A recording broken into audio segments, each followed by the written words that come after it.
continuing on with Mission 3, 0 Hour, StarCraft 2, hard difficulty. Now what we're doing here is going for the hard difficulty achievement of destroying 4 hatcheries. So I've got an army up at the base that is to the northwest corner. And right now I'm just taking out all enemies and pokers. What are those called? Spine crawlers. Spine crawlers? Uh-huh. That's what I thought, but it didn't sound right. Offensive anti-ground turret, basically, for the Zerg. Yeah. So once I take care of all the threats, then I'm going to start focusing on the buildings. Now, I saw you do this once or twice, but right now you have like a really long line of Marines taking out that hatchery, like a big wave, I would almost say. Now, when that happens, like you lose a lot of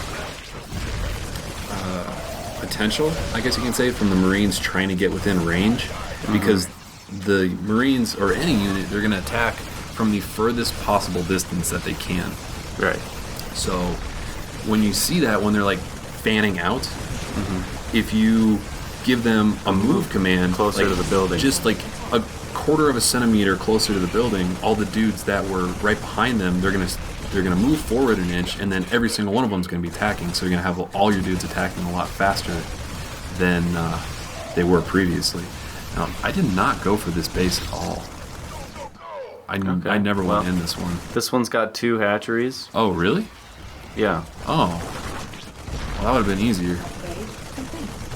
And then, so they'll rebuild twice. Now, I couldn't tell. Were you going uphill as you were going into this base? Yeah. Oh, okay. So those spine crawlers did have a height advantage on you. I think so. It's hard to tell now that we're looking at it on a tiny little editing screen. Yeah. But basically, I'm just going to leave them Oh, in see, okay, corner. now they're rebuilding that hatchery Yeah. there. As soon as you kill that hatchery, that counts as a hatchery kill. Yep.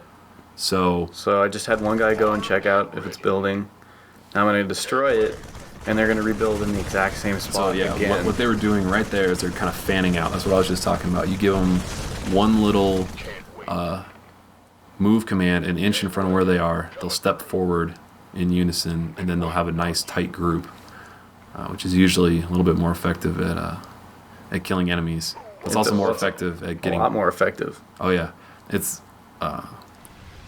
in competitive, though, I'm not going to talk about competitive strategies, but later on when you're fighting, there's some units that are really effective against groups, like the High Templars with their psionic storms, and but you don't really need to know that for the campaign. Well, later on, but even then, it's not really that critical. You're not really fighting the Protoss. But there is a Zerg unit that does something similar. I'm drawing a blank on the little slug dude. He has the spit where it immobilizes everybody, and I don't know Zerg names yet. Oh my god, what is his name? Yeah, the slug, and he's got an ability that spits on him and does damage to everybody within the group over time. And it gets honey on their legs so they can't run fast. No. And it attracts bears to them. Yeah. No, it completely immobilizes them. But anyway. Okay, so you went to the base that was up. Base is under Oh wow, this is okay. I went to the base that was to the left. So there's actually 3 bases on this map. I was wrong. Yeah, there you go.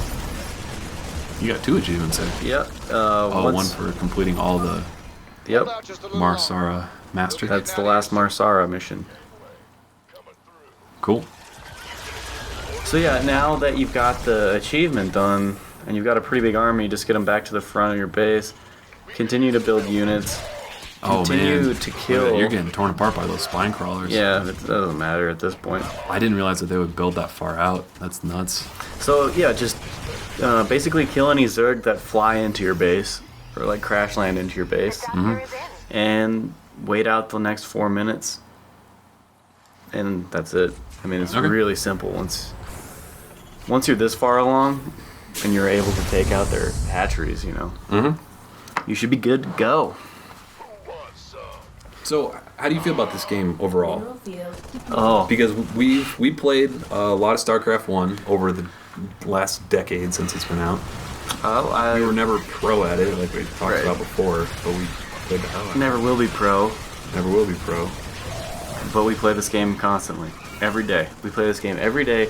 This game's so good that we take breaks and play more. Like, so I'll work on the guide, and I'll be like, hey, I need to take a break. I'm going to go play some custom games online. Right. And I'm taking a break from StarCraft By playing StarCraft. playing StarCraft. Yeah, exactly. So, it's a fantastic game.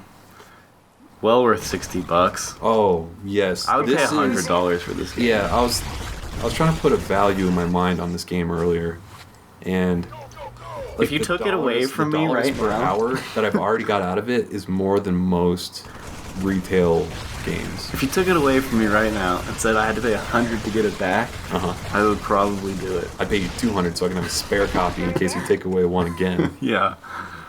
No, it's ridiculously good. Like the custom game depth, The achievement, the depth. achievements depth is unbelievable. It's truly remarkable how much they put into this game. Anybody that is complaining about, oh, there's only one campaign in this, Yeah, you can only be Terran. you can only be Terran. Well, don't play the campaign. Yeah, Without the campaign, this game is still worth $60. absolutely. And the campaign's great. Even if you don't like Terran, like, the missions are, like, they're always having you to do something different, something fun. Base is on You'll get missions where you don't have to build economies. It is a tough game, though. I can definitely see people getting frustrated with this that have not played a PC RTS before. But on easy, it's really easy. On easy, it's really easy, but online, man, you're gonna get Oh, yeah. torn up. Yep. Absolutely torn up. But that's what the custom games are for. That's why the custom games are so much fun, because they're not as stressful. There's no record, unless you're playing Defense of the Ancients. Yeah. And then it's just, there's so much to do, and every day I see new custom game types on that popularity list. And this game's 2 weeks old, so if you're watching Only this 2 weeks at this point? or 3. Well, what's today?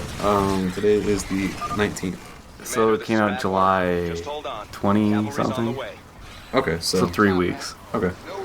Whatever. I'm just saying, if you're watching this and it's like 2011, big custom games are going to be insane to Well, what they are maybe now. someone's replaying the campaign right before StarCraft 3 comes out. Yeah. So I'm talking like 2025 that might be watching this video. Yeah. In their brain. In their brain, right? It's just streaming directly into their corneas. Well, you don't even need corneas. You can just go straight to the brain. Oh. You don't need the eyes, Dude, that's a good point. Just evade the eyes entirely. Just send brainwaves. Yeah, man. Wow. Well, you heard it here first.